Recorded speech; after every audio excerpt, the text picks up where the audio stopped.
All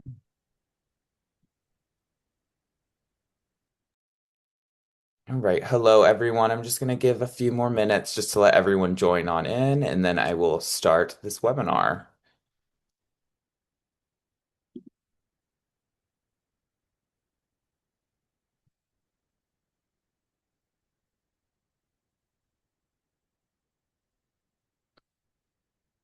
It looks like we have some good amount of people, so I'm going to go ahead and start this, but thank you all for joining today's webinar.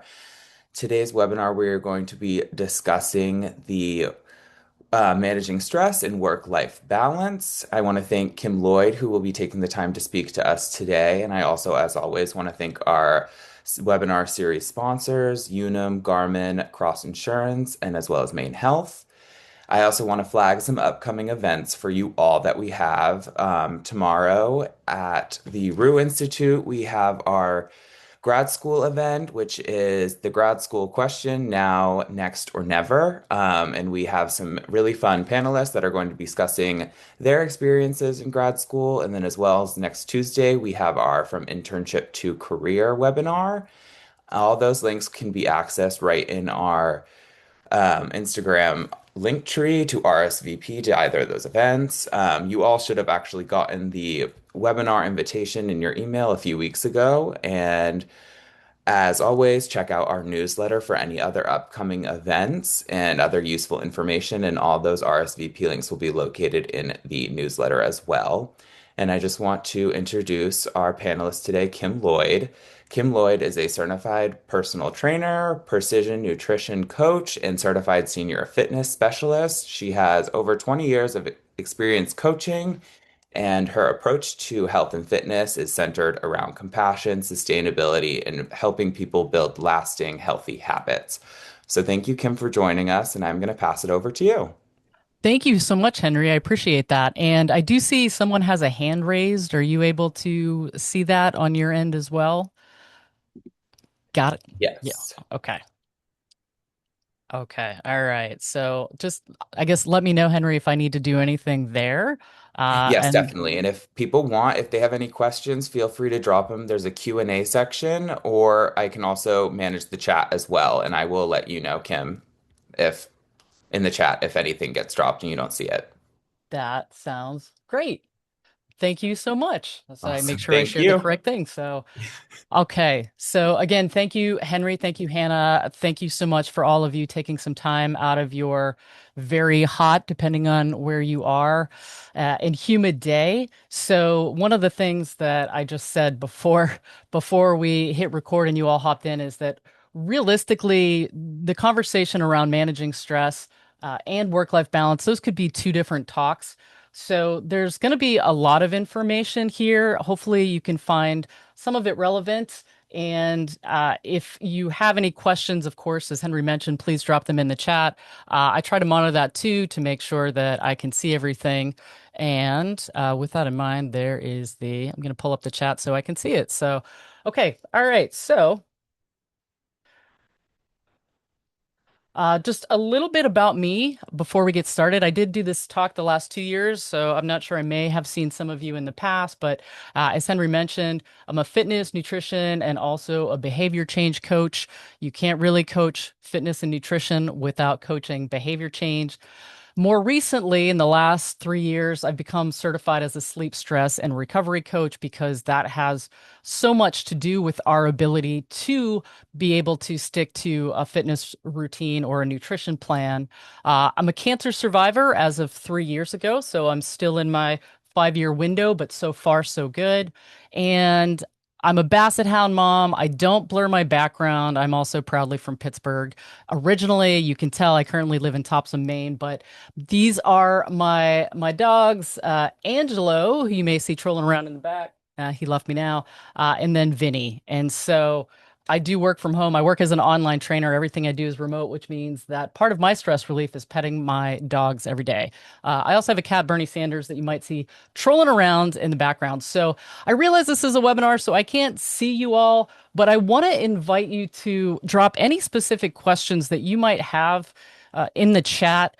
This is about all of you and it's about making the most of your time. Of course, I have an agenda of things to talk about, but I would invite you, if you have specific questions coming into this, to please let me know. Or even if you just have comments or thoughts, again, please feel free to share those, and I'll try to be mindful about checking the chat as often as I can. So, just so you know what my intention is for today, number one, it's definitely not to stress you out more. There is some variation of talking about stress that can be more stressful. Like the more people tell you how stress is going to affect you and the negative effects of stress, the more stressed you can be. So that is certainly not my intention. However, I do want to help increase your awareness around the types and different sources of stress. And then the most important piece of all of this is so that you can really have some very concrete boundaries and ideas and actions that you feel like you can take immediately to help you better manage your stress. And along with that, create some solid work boundaries, or workplace boundaries. So we're going to start out by talking about the difference between a stressor and a stress. So a stressor is essentially any event, experience, anything that can trigger a particular physical or psychological stress response, and we will talk about what the stress responses look like. They can this list is not comprehensive at all, but stressors are essentially the best example I can explain is that it's a situation that's very short-lived. So for instance, if you were in a meeting and there was a coworker who was stressing you out, not that that happens at all, but there was an interaction, or I used to have coworkers who would argue sometimes and go back and forth, and I always found that really stressful. So they were, for lack of a better term, the source of my stress. So once I was out of that situation, the stressor was removed. And so a stressor could be a deadline. Once you get on the other side of that, the stressor is gone. There are so many different types of stressors. It can be new systems, software at work. It can be new technology, depending generationally. Sometimes that can play out more differently. There can be environmental stressors. I like to pause on this for a second because this is something that I wasn't always very aware of, which was the effect that an environment would have on my nervous system. So, I am an empath. There is a book out there called The Empath Survival Guide. I say that I'm a lint roller for human emotions. And so one of the things that I had to do was learn how to manage all of the different things that were coming at me and the way they would affect me. The other part of this that I mentioned is I'm also pretty sensitive. You may have heard sometimes they use the terms interchangeably, empath and highly sensitive person, or HSP. And so we're the folks out there that if we overthink things. So we'll play conversations over and over again, in our heads all day long. We kind of wear a lot of the experiences that we have. Along with that, we tend to be more sensitive to bright lights, to noise, to temperatures, to the texture of clothing and things like that. And so I like to name that. So years ago, when I was working at a gym, it turned out that was one of the hardest environments for me to work at because it was bright lights, and a lot of noise and constant people interaction. So that's just a side note on the environmental stressors. So essentially, that's what a stressor can be. The There we go.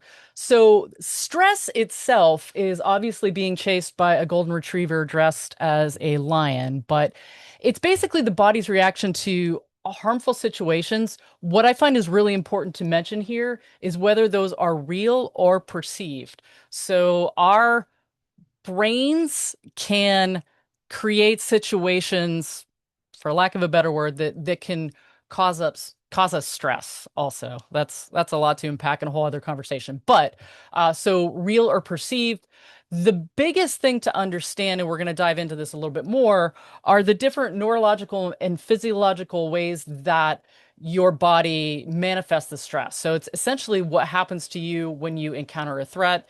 The most common explanation is, I think on the next slide, yeah. So vast amounts of energy that are going to be delivered to your muscles. And so when the stressor is removed, a lot of times that stress still remains. And so this goes back to way, way, way back when, that if we were in a dangerous situation, there was a threat to us, we had this energy, delivered to our bodies so that we would be able to ideally outrun the golden retriever dressed as a lion, or the lion, as the case would have been back in the day. But so we needed that physiological response in our body so that we could survive. It was very much survival. But obviously, as we've evolved over the years, ideally we're in less of those types of situations because, and I'm going to get into this a little bit more too, but I'm going to use this term stress juice, and I got it from a particular book that I will also reference. But when you think about the energy that is in your body after a stressful situation, so maybe you were amped up to do something and the adrenaline is still rushing through your body, that's sort of stress juice. And the difference between years ago and today is that if you did have to outrun a threat, the act of outrunning the threat and you surviving, the movement, that running, allowed that stress juice, if you will, to move through your body. We don't always have that option. So we have to be a little bit more deliberate about what we call completing the stress cycle. And again, we'll get into that a little bit more. So your stress response is also, and you may have heard these terms before, fight, flight, freeze. Appease is something that's recently been added in there. And I am definitely in appease. If I witness a stressful situation, I'm trying to make everybody happy, which doesn't always work well for me. But I'm like, oh, okay, how can I make this better, as opposed to anything else? So that's a little bit newer term that they add to the stress response. So how to recognize when stress is impacting you. I think a lot of us, we probably know, but just to name it. So there's some emotional ways that it'll affect us. So increased anxiety, easily agitated. If you find yourself kind of flying off the handle a little more quickly than maybe normal, your patience is less. That can be a sign of a lot of stress, low self-esteem. The physical part of things, headaches, a clenched jaw, lower immunity. So there's a reason that for many, many people, this can happen. It used to happen to me all the time when I was in college, but you'd get through a semester, get to break, and then you get sick. It's because your immune system was compromised largely as a result of the stress, upset stomach. Um, and then the cognitive side of stress can be the racing thoughts, the difficulty focusing, the the pessimism that might carry through. And these are all pretty, it's knowing ourselves well enough to know when some of these are maybe we're a little more amped up. So there's different ways that, strategies you can do. I will say a good way to gauge a stressful situation is to do a body scan, where you pause, step away from things, and just sort of bring your attention to your body, usually starting at your head and on the way down. But that's one of the ways to sort of do that. So now there are two different types of stress. There's good stress, what they call eustress, EU stress. So short-lived, infrequent, generally over quickly in a matter of minutes, but it can be part of a positive life experience. And so that's one of the reasons that I like to take the time to spend a slide on this. It's essentially, it's for us to be able to recognize that not all stress is bad, and yet our bodies can still, um, our nervous systems will still react to it. The example that I always give as a sports fan, this is an old logo from my baseball team, but I'm a diehard Steelers fan. Years ago, when they got into the Super Bowl for the first time in my lifetime, I was like, "Oh my, is this fun? Who thinks this is fun?" The level of stress was next level. It was good stress, right? It was my football team. I realize I'm probably talking to a lot of Patriots fans, so you've had plenty of opportunity to witness Super Bowls and Super Bowl wins. But so that can be the kind of stress. It's a good stress, right? But it's still stressful on your body. One of the other ones that also comes up is holidays, which we're just what, 2 weeks, week and a half on the other side of a major holiday. But holiday time, increased time with family or chosen family. Oftentimes we really look forward to it. And yet there can be stress with throwing a party, hosting an event at your house, some things like that. So it's just something that it's good to recognize. I mean, ideally, this kind of good stress ultimately fills our cup, but also just naming that if you feel kind of like a buzz when you have something good going on, that sort of adrenaline, that's stress, and ideally that's good stress. So the bad stress that we're more familiar with can last a long time. It can be chronic and ongoing, and so this is where we're going to get into this a little bit more, but separating the stressor from the stress. Again, we walk away from the stressor, my team losing the baseball game. And that's low stress usually, but we walk away from the stressor, but we still feel some stress around it. So it can be really negative, depressing. It can feel really demoralizing. Definitely can be demotivating. It can sort of paralyze us. That gets us into that freeze set with our nervous system. And again, it's what mainly starts to happen is that we don't ever feel recovered. And so a lot of times that is what we're carrying into each and every day. It's like we have some stress we take on and we'll sort of carry it into every day. Ultimately, when our stress starts to outweigh recovery is when we hit empty. And this is where you can start to get into burnout, which is its own conversation. But the shorter description of burnout is essentially getting to a place where you never feel recovered. And so, a couple of the ways that stress turns into burnout, again, it becomes chronic. So, if I ask someone if they're stressed, a lot of my clients, the answer is yes. And I say, when's the last time you didn't feel stressed? And they can't really think about it. Okay, that's something that we need to pay attention to. Again, whether we have recovery time, and we're going to get into this a little bit later, talking about the difference between, you know, time management and energy management, but where we either are not taking the time to recover or we don't feel that we have any time to recover. And depending on the situation, if you're a single parent and you know you've got a couple kids, I mean, there's a lot of different reasons that our days, like life gets lifey, is what I like to say. And so it can be really difficult to find ways to recover. So the demands on us start to increase. We have more demands than we have resources. And again, for the most part, this is related to recovery, but we feel like we don't have enough time, we don't have enough energy, or we don't have enough support. So our effort continues. And I'll get into this a little bit more in a few slides, but all of us, every single one of you out there wants to do a good job. That's it. You want to do a good job. You want to be, you know, you want to be the top of, you want to be the best employee. We all want to be employees of the month. I work for myself. I have an advantage there. Nobody else works for me. So in theory, I'm my own employee of the month. Come to think of it, I could use a reward for that. But we continue to put in all of this effort, but we don't feel like we're seeing the same kind of results. That can also be a sign that we're burning out. And then the nervous system, and we're going to get into this in the next slide, you know, shifts from go, go, go to shut down. So this is, it's again, this is a lot of information, but I like the snapshot here because I think the specifically the red, yellow, green is a good visual. So in terms of recognizing what state your nervous system is in, it's called polyvagal theory. If it's the kind of thing that you want to look up, you can certainly see more of that. But the when we're in green, we're calm. So physiologically, our you know our breath is regular, our heart rate, we are less likely to jump down someone's throat. You're at your most kind of calm and relaxed is green.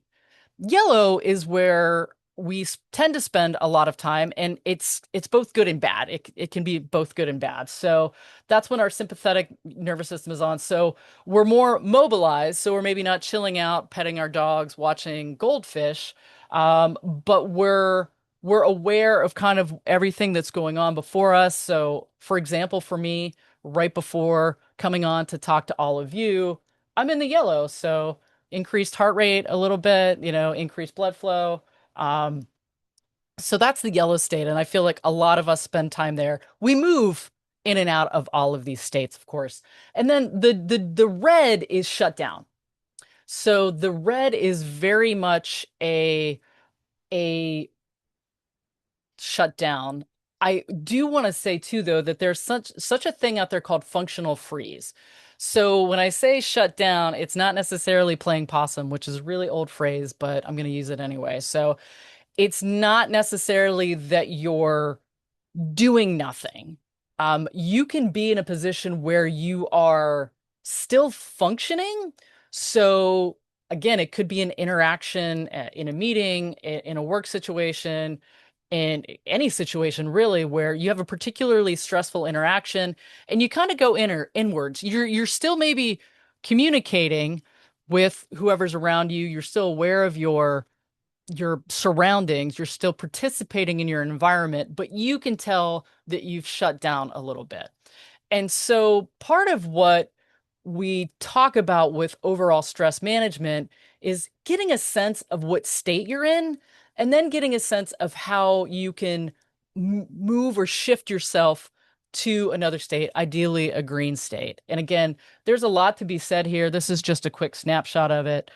But the way that we can get to back into green, and I referenced this a few slides ago, is what they call completing the stress cycle. So if any of you were a part of this talk last year or have been to any talk I've given related to this, I reference this book constantly.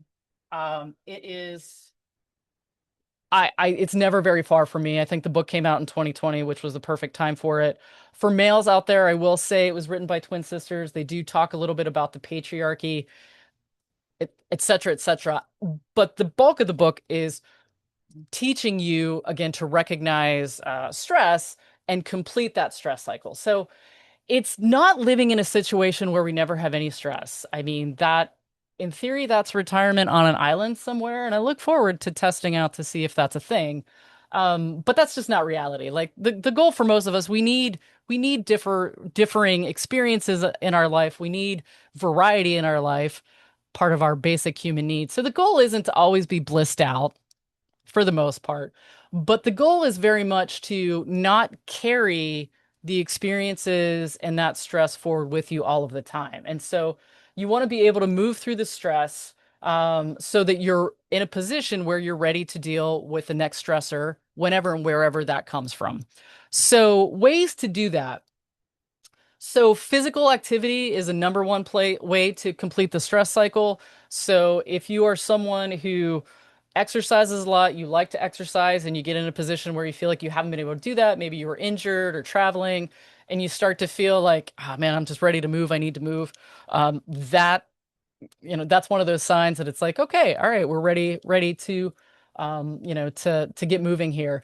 In terms of what that physical activity looks like, that's up to you. Whatever works for you. It depends on your own experience, but for the most part, this is where going for a walk can be really helpful, standing up and stretching. But physical activity can be a really good way to close the loop. Also, playing. We don't talk probably enough about that, but any kind of playing, pickleball is a big one these days. But number two is breathing. So I think I reference this again in another slide because we're going to get into recovery a lot more. But I'm going to take this opportunity to pull out this little Buddha guy that I think I clicked on a BuzzFeed article, and I am that person. I got this for my wife who works, her office is upstairs.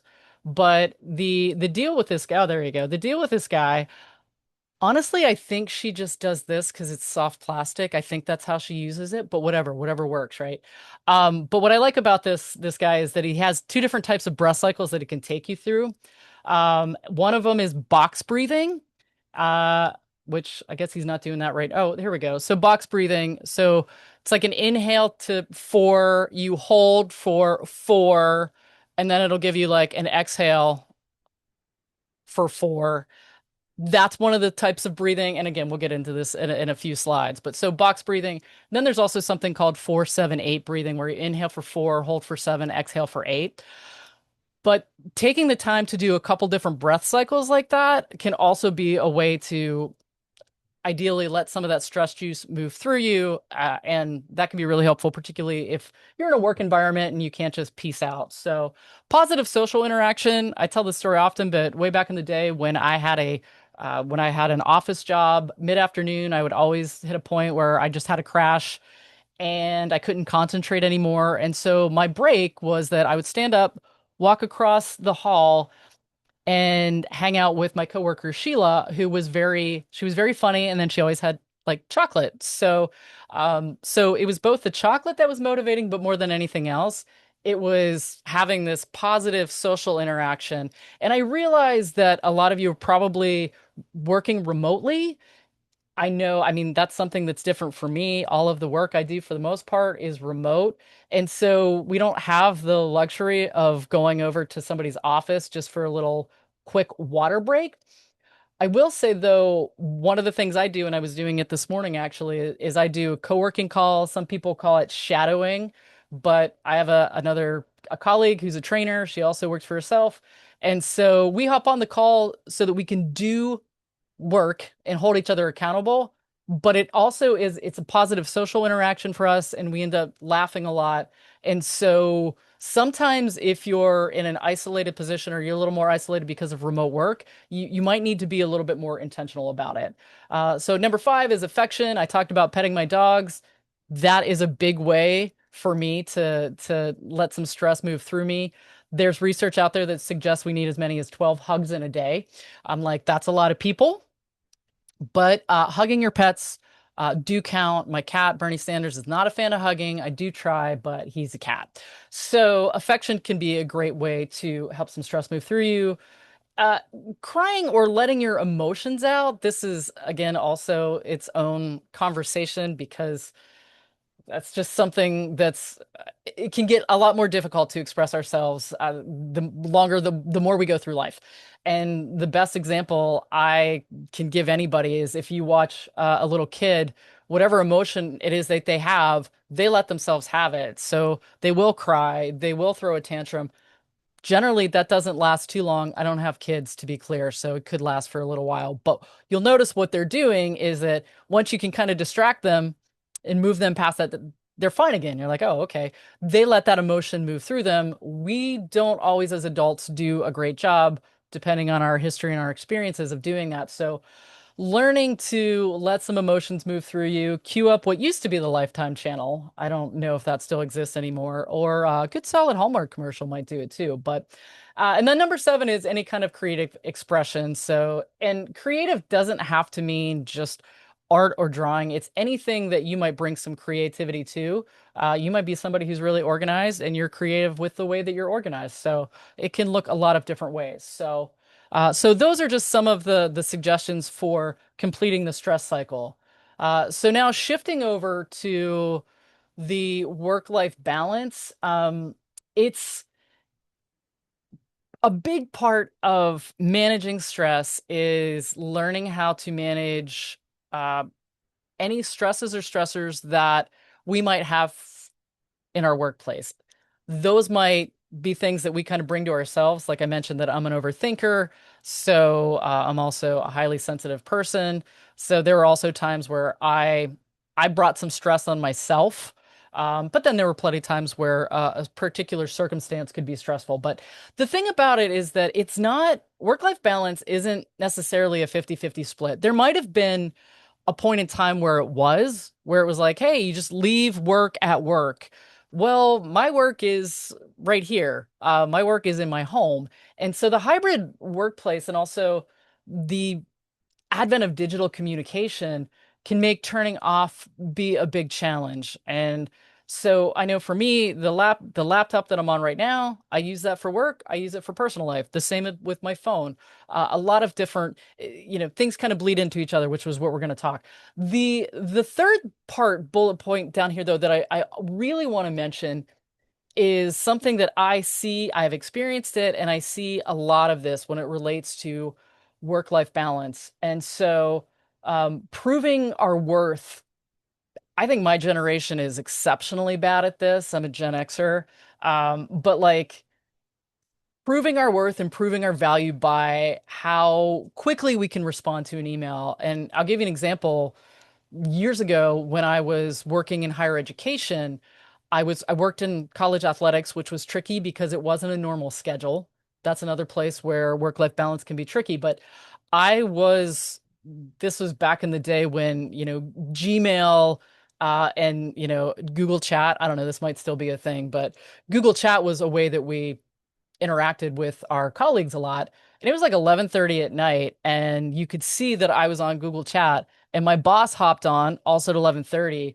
And instead of saying, "Dude, what are you doing?" she was like, "Good for you. Good. Love that work ethic, right?" So I was like, oh, okay, I got that positive reinforcement. What I'm hearing is that, yes, being available all the time, showing up all the time, like that is how I have to prove my worth.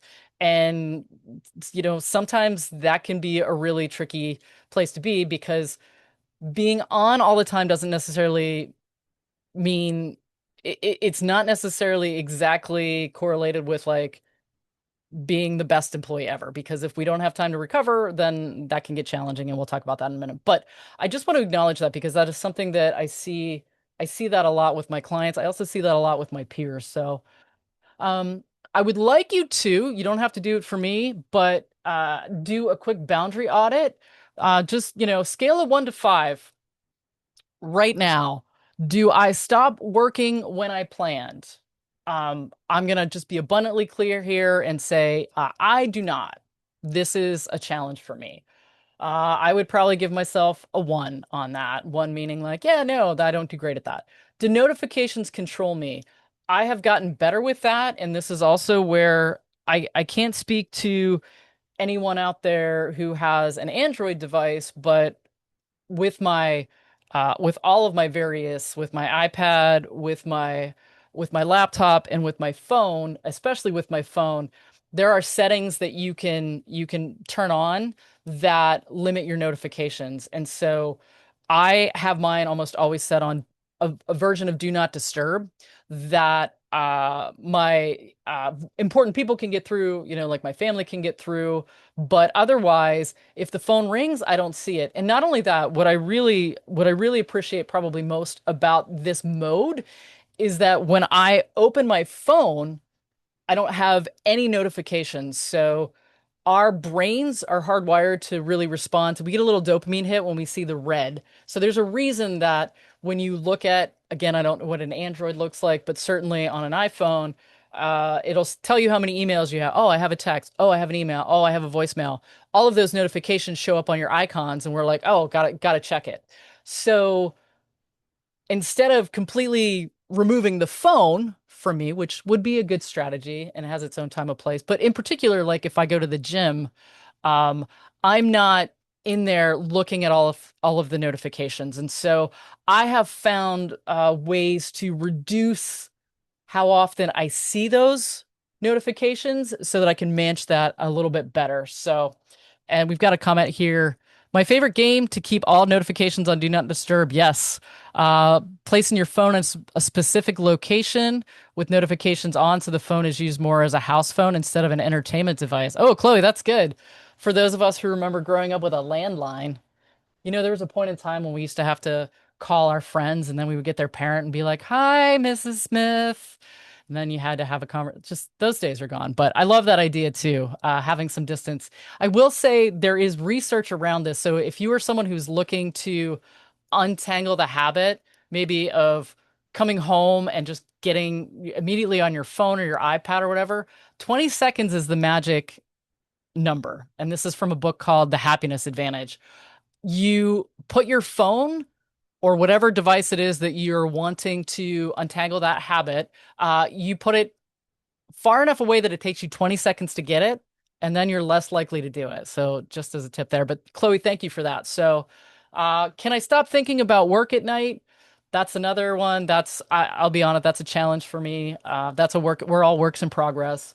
Um, do I have any transition between work and home? This is a big one. We saw this really blow up during the pandemic, especially because, again, that's when a lot of the remote work, or a lot of people who were in person, um, started to work for themselves. I'm getting a little bit better at this, but that transition could be leaving your house, walking around the block. It could be changing clothes. It could be, anything that you feel like gives you just enough of a separation from your day that you're like, cool, all right, my work day is done. And now I'm moving on to, I'm going to use my house as a home and not just as a workplace. And then number five is, do people know my boundaries? So this is, again, as much as you have control over this, letting people know. For me, because I run my own business, this is me letting people know whenever they sign up with me, when I'm available. Do I honor those boundaries? I do not always. But I set the expectation up though, so that they know if they send me an email on a Sunday to not expect a response until a Monday. So that's just a quick boundary audit there, just to see where you fall. So just as a heads up here too, if you check your work notifications within 30 minutes of waking up or going to sleep, just listen up here. And also, a habit to untangle. If you use your phone as an alarm, this can be that slippery slope. So I would encourage anybody who is up for it to either put your phone across the room or maybe experiment with an old school alarm clock, but not too old because the ones that were really old I thought were really obnoxious and loud. And yeah, anyway. So Jade says, I found when working from home that making sure you're not working in your bedroom or your me time space really helps with that separation. Yes, I love that. That is very, very true. It's trying to honor your spaces for what it is. I have a client who we're working on it, but her office is more or less in her bedroom. And so she rolls out of bed, gets coffee, and then logs right onto the computer. And so yeah. So thanks, Jade. I love that tip. So boundary permeability. This is a newer term, and I was like, what? Yes, I do like to make my own gifts all the time. So basically, this is just everything that I just talked about in the last couple slides, which is just how easily work crosses into personal life today versus 30 years ago. And so researchers, this was a study done out of Europe, but basically found, not surprising, that frequent after hours emails, work during personal time, that can be a big one. So sometimes you might make a choice to do that. But you be careful because you can really start to resent that. But so after hours emails, working during your time off were associated with poor sleep, higher anxiety, and a big one, the more emotional exhaustion because you can't get a chance to really recover. So, speaking about recovery, which is what we're going to do with the last few minutes here, and then I want to make sure that you all have an opportunity to ask any questions. So, micro boundaries over perfect boundaries. So, when I mentioned the notifications, like shutting the notification or putting on do not disturb on my phone, that's a micro boundary. But it's a little more doable. So it's like it avoids all or nothing thinking. Sometimes, I mean, it's very easy to fall into that all or nothing trap. Certainly, that's the case with workouts, which I'll just plant this seed, which is that if you plan to do a particular kind of workout, but then your day blows up, life gets lifey, and you're like, okay, well, I can't do that workout, so I'm not going to do anything. A good question can be like, what's my third option? But anyway, so micro boundaries. So again, the small steps are often much more doable. I've talked a lot about turning off your notifications. Even shutting your laptop lid is something that I'm not great at. Turning off your computer, that'd be next level. I think I turned it off, but not nearly enough. A few months ago, I was doing this talk, excuse me, and I was actually in the workplace. So I was talking to one of the employees, and he was a gamer, a video gamer. And so the longer we had a conversation about his ability to recover, he was like, well, my recovery is to play video games. But what we discovered was that he would be sitting at his desk, he had his laptop for work, and then as soon as work was done, he would shut it. And then at that same desk, he would go into doing gaming, and he could do gaming all night long. And so what we talked about was breaking that up. So I think it was Jade mentioned keeping your space sacred. That can be tough if you're in a studio apartment. I get that. But there needs to be something, even if it's really small, that you do that says, hey, I'm done. I'm done with the day. Having a shutdown ritual, this can be really helpful. I have done this successfully at times. I've fallen out of the habit. It can look however you want it to look. It doesn't have to be any one thing in particular. So it could be just at the end of the day, you wrap up the day in whatever way works for you. So sometimes a brain dump for me can be really helpful because I got ADHD. I've got like stuff going all over my brain, and I just feel like, I feel like in my brain I'm all over the place. So sometimes it's just taking a pen and a sheet of paper and just letting everything onto that paper, everything that I'm thinking about. Within that may come my list of things to do for tomorrow. Within that may come my list of, uh, things that I did today. I highly encourage that. I do encourage there is as a little side note here, or really a big side note, often with to-do lists, we get to the end of the day, we look at our list and all we can see is everything that we didn't get to, which mentally can really weigh on us. If you can take a few minutes to write down everything that you did do in a day, you are very likely to be surprised how much you've done. And so, but our brains are hardwired to go to a negative place, and that's a survival mechanism. There's a reason that we could do a talk like this and have, you know, 50 positive compliments, one negative one, and we stick on the negative one. Like, so it's easy at the end of the day to think about everything that we didn't get done. So a good way to work with that, and I think it's similar to almost like a gratitude practice. You're scanning your environment for the positives, like, okay, this is everything that I did. And then at the same time, you're like, okay, well, I'm a big fan of the top three for the day. I do use a planner, which if you would have told me I would have ever used a plan, I would have never believed you. But part of what my planner has in the layout for the day is top three tasks for the day, like number one priority and two more. So I'm a big fan of that.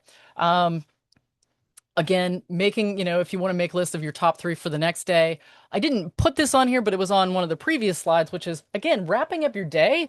It might be, sitting down with your partner or a friend somewhere else, and just kind of talking about your day. How was your day? And talking through that. That might be a good end of the day ritual. Going for a walk, petting your dog, whatever the case may be, anything like that can be a good way to shut it down. So, focusing on recovery, and this is what I want to talk about for the last few minutes. Try not to be overwhelmed by this. And for sustainable high performance and burnout prevention, you need to spend roughly 42% of your time on rest and recovery. So that's roughly 10 hours per day. And you might be like, hello. And that's not necessarily just sleep. Um, that can feel like a lot.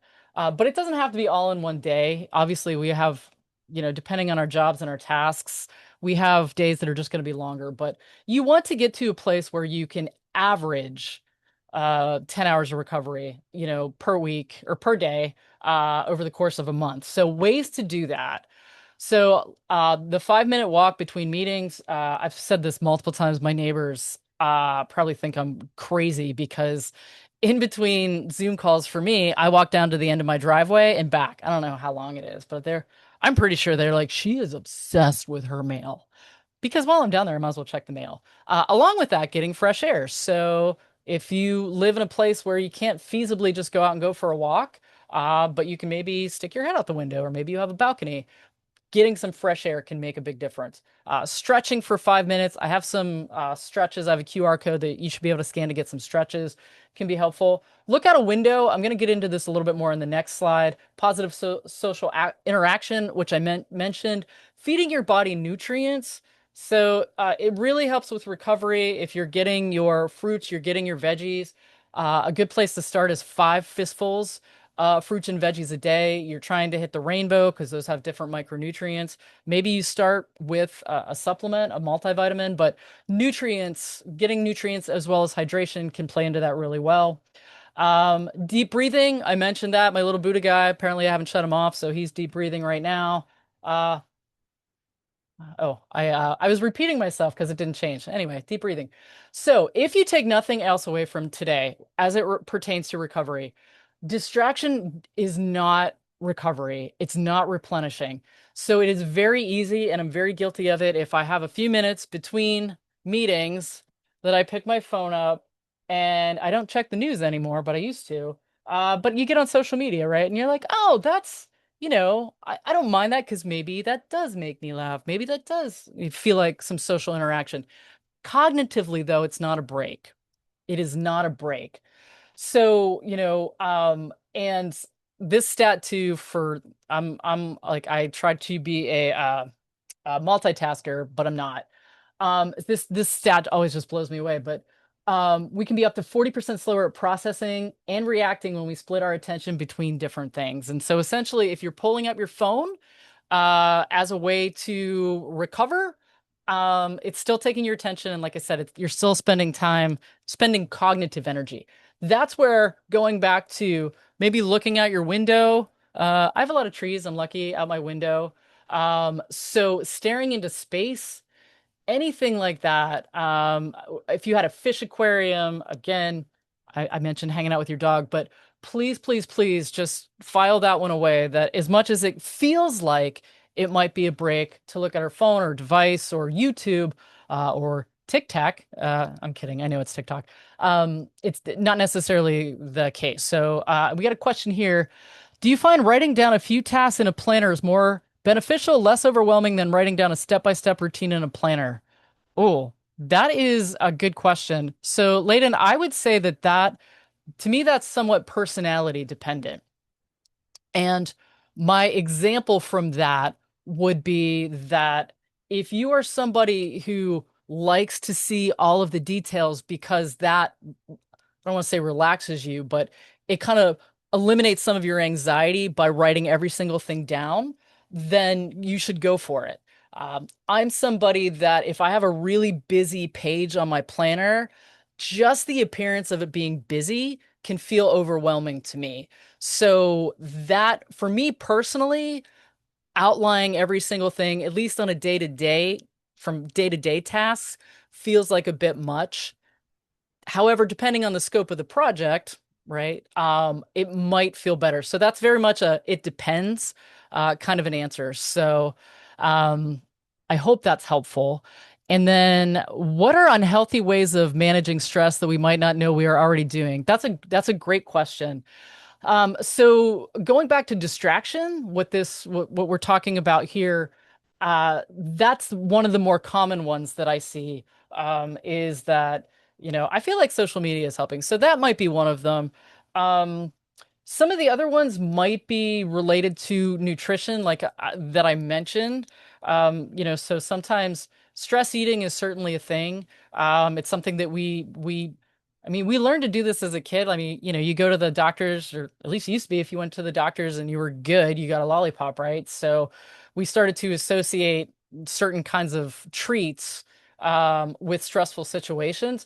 So if you're someone who, maybe pay attention if you have a go-to after a really stressful situation. Usually what we're craving is not, carrots and broccoli.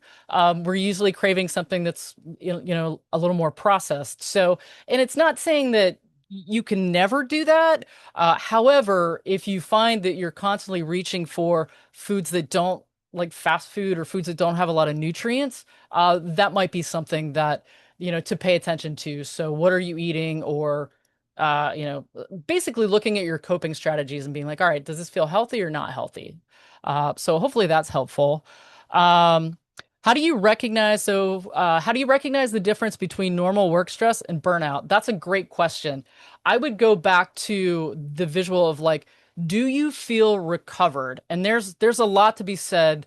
There's a whole conversation I feel like that we could have for sure around burnout.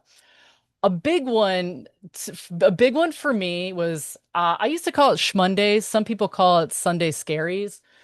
So I certainly have had jobs in the past where when Sunday rolled around, I was like, like halfway through the day on Sunday, I called it Schmonday because I felt like Monday started like leaking into it. And I was just feeling like this sense of dread, or just I wasn't wanting to be there, or just like it just wasn't feeling good. That was one to pay attention to me. I felt like I feel like that can potentially be a sign of burnout. And then also like what is your ability to be present when you're not at work? And that goes back to like how often are you thinking about work?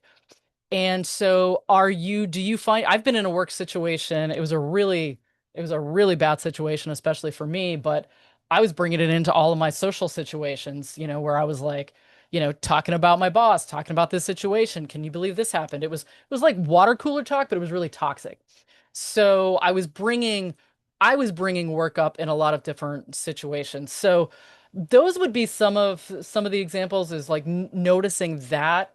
Um, And again, do you wake up in the morning feeling refreshed at any point? Do you feel, do you notice yourself feeling recovered? What's your sleep like? Sleep is something I didn't talk about specifically here, but sleep deprivation or a lack of quality sleep is a huge issue. It's also, I'll say right now, it's a really good rock if you know that that's an area of opportunity. That's very corporate speak. If that's an area of opportunity for you, pay attention to that. But working on and fixing your sleep can oftentimes change a lot of different things for the better in your day-to-day life. But so those are some of the big thing is, are you recovering? And next question here. Do you think part of the increased stress across the workplace is due to the 8-hour workday? Corporate, I often feel like 8 hours is unnecessary and is never filled with 100% pride. 100%. Uh, I also get this is a great question here too, Hannah. So I just had this conversation with my wife the other day. I was like, I feel like I'd say where she lived, but she might not want me sharing this, or where she lives with me, where she works. So she's in a work situation where she's hybrid, probably like many of you. And so it's she goes into the office 1 or 2 days per week. And I think it might have been, it was last Friday. Um, she got up, she was doing whatever in her office, and then she sat down on the front porch and she was like, "Come sit down with me." So I went and I sat down and we spent like 5 minutes just sitting together, looking at our yard. And she was like, she's like, "I got to get back to work." And I was like, "Well, do you have a meeting right now?" And she's like, "No, but I got to get back to my desk." And I was like, I understand that from a again, I understand that from going back to wanting to be a really good employee. And given the work that I do, and also I'm very fortunate in having a flexible schedule, I'm like, I would argue that you're going to be more focused now after 5 or 10 minutes outside than Hannah, that was an intro question. But you're going to be more engaged and you're going to do better work if you take some time to recover. I also am so there's also a lot of research out there. There's a book called When by Dan Pink. I reference it a lot, but he talks a lot about the timing of rest and recovery and sleep. And he's a proponent of something called a nappuccino, where for him, he's like, instead of just having an afternoon pick me up of caffeine, you have a little bit of caffeine and then you lay down for 21 minutes is the sweet spot. I don't know many workplaces where you can necessarily go and do that. And I also don't know many people who are like, yeah, cool, I feel good about taking a nap in the middle of the day, understandably. Um, and if you can figure out little, this is where the micro boundaries I think matter. If you can find little pockets of recovery throughout the day, I think it can manage better. But I would say I think the 8-hour workday, along with the 5-day work week, I think those are being challenged a little bit more because of some of the systemic challenges around that. Like, is it the quality of work and the output, or is it a matter of we're not factory workers for the most part. I mean, some of us are, but the 8-hour workday really came from that showing up, punching a time clock, and the task that you were doing was related to, you couldn't just step away because you worked on an assembly line, etc. So that was kind of a long answer there. But that's a great question. So again, if depending on where you work, maybe this is a conversation that you're able to have. I do know some places are no meeting Fridays. Like I don't know who has a afternoon meeting on a well, no judgment. I would have a difficult time concentrating if I had a meeting at 3 o'clock on a Friday afternoon in the summer. So anyway, I feel like I got a little bit of a soapbox there, but that was a great question. Whoever asked that. So I really this is the last thing I'll mention. So um, or maybe the second to last. So energy management versus time management. There are times where we have time to do something, work out, but we don't have the energy. And so I shared with Henry and Hannah a an audit. So it's basically like 5 sheets that you can take a look at. And you can just go through and say, okay, when is my energy at its best? When is it at its lowest? And then that awareness sometimes can be really helpful. Questions. You've been asking questions, so I'm just gonna drop this here. You can tell I'm a big Schitt's Creek fan. Uh, RIP, Catherine O'Hara. Um, any other questions that I didn't get to or that you all have that we didn't address? These were great questions that you all asked. And yep, so Henry is going to, yes, to clarify, Henry is going to share the form that I just referenced, also a technology audit. Also, I'm just going to bring this up real quick so that if you have if you want to scan this, it'll give you a link to office stretches. By that, I mean you're not rolling around on the floor. So these are stretches that you can ideally do there. And so I'm going to leave that up for one more minute. And then I have one more slide that has a link to my, which I will share this with Henry too, but I do have a newsletter if you want to sign up for my newsletter. I'd like to say I send it out every week, but I mentioned ADHD, so I probably send it out every 2 weeks with similar information to what we covered here. So I'm going to drop that right there. And then I'm giving away a copy of my book. So it's called Start Where You Are. It is specific to strength training and lifting weights. It's got 3 months worth of programming. I also decided not only was I going to use a planner, but I designed a planner. So I have one that I'm going to give away as well. And then I also have a t-shirt. And Henry and Hannah are going to take care of selecting the winners for that, and I'll make sure I get those out to the winners. And then I'm a big fan of Mr. Rogers. Just remember, some days doing the best we can may still fall short of what we would like to be able to do, but life isn't perfect. So doing what we can with what we have is the most we should expect of ourselves or anyone else. So, and with that, thank you so much for being here today, for taking the time to invest in your wellness. Educate Maine, thank you so much for putting this all together, Hannah and Henry. And my glasses came from a company called iBobs, EYEBOBS. Look them up. I know. I find people staring at me quite a lot. And it's not me, it's my glasses. So thank you so much to everybody. I really appreciate your time, and you all have an amazing day.